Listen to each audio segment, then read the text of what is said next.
We've done 3 examples examining the entropy change of the universe in processes involving heat exchange. We did melting of ice at a constant temperature, 2 objects starting at different temperatures exchanging heat and coming to equilibrium, and then 1 cycle around a Carnot cycle. And in all of those cases, we saw that the entropy change of the universe was positive or 0. Positive if it was irreversible process, 0 for a reversible process. So just to illustrate how it works in general, maybe you can see how this is going to work. Imagine I've got 2 objects in contact. One of them's at T1, the other one's at T2. T1 is hotter than T2, so heat is going to flow from the object 1 to the object 2.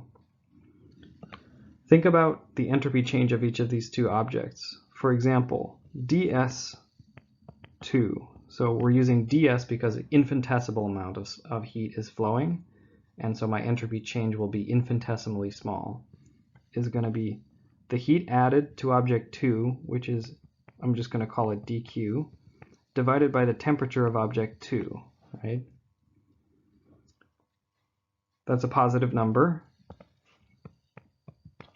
because heat is added to object 2. What about the entropy change of object 1? ds1 is the heat added to object 1 divided by the temperature object 1. But no heat is added to object 1, it's removed from object 1. So let me put here minus dq divided by T1. And I chose these 2 variables to be the same, so the amount of heat dq leaving object 1 is equal to the amount of heat entering object 2 by conservation of energy. This is less than 0.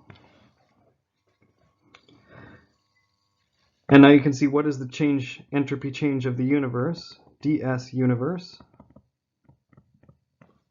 is just going to be equal to dq, adding those 2 things up, 1 over T2 minus 1 over T1. And again, dq is positive by definition, just because I defined it to be the amount of heat entering object 2. And then T1 is larger than T2, so the quantity in brackets is positive, or 0, right? T1 is bigger than or equal to T2. So you can see that anytime you have heat flow from one object to another, the amount of heat leaving one object is equal to the amount of heat entering the other object, but the entropies are different because the heat goes from hot to cold.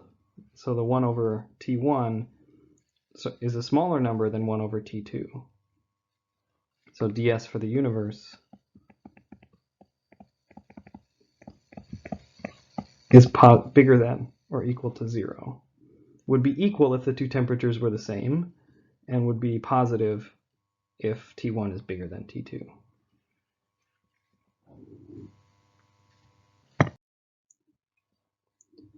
Here's a nice figure I like from the book by Schroeder, illustrating the same concept.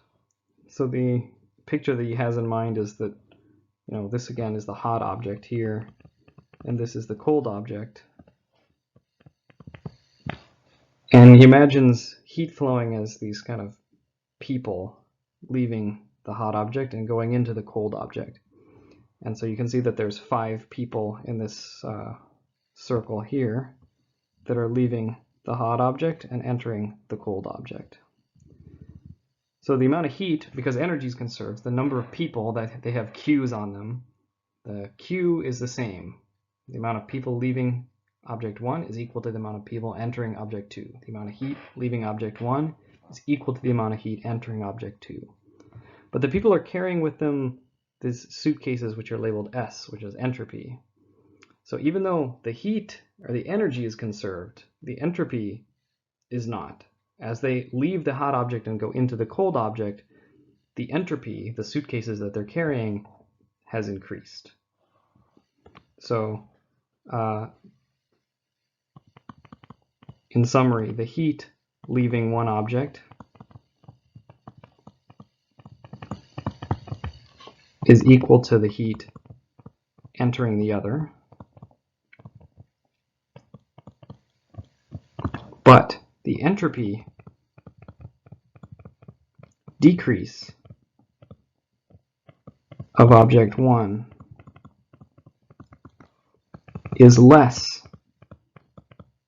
than the entropy increase of object 2.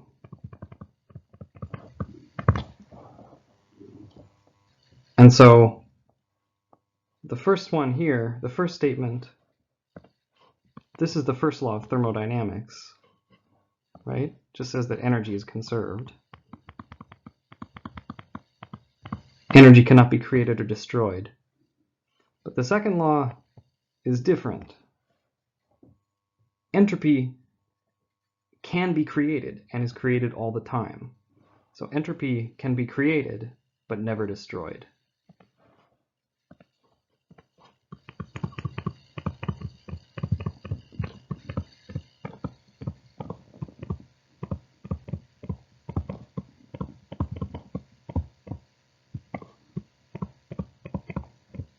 So the total amount of entropy in the universe is constantly increasing. That's the second law of thermodynamics. It's not like energy. The total amount of energy in the universe is never changing. The total amount of entropy in the universe is constantly increasing. So finally, we can formalize the second law of thermodynamics, which is one of the most important formulas in the course. Delta S for the universe is positive in an irreversible process.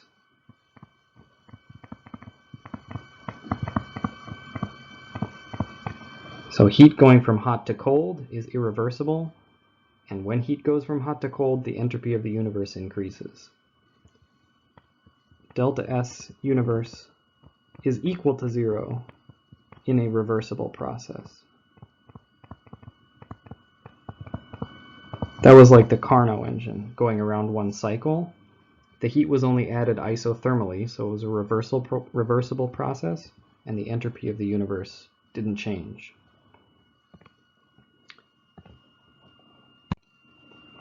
Finally, what about when delta S universe is negative? Well, that can't happen. So processes which would decrease the entropy of the universe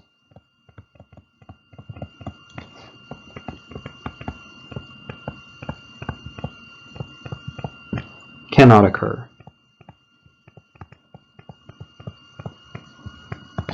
So all of those things that you never see happen, the things that you see happen one way but not the other, all of those things that you don't see, like, for example, when you stir cream in your coffee, you see it spread out, you never see it clumped together. All of the things that you never see would decrease the entropy of the universe, and by the second law of thermodynamics, that never happens.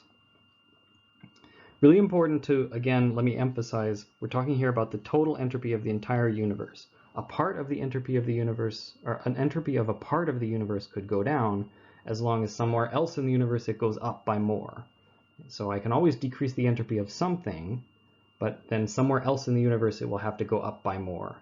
So it's only the total entropy in the universe which is going up, not one part of it. Okay, so I hope you've enjoyed this lecture, and I hope that the second law of thermodynamics in terms of entropy is a bit clearer now.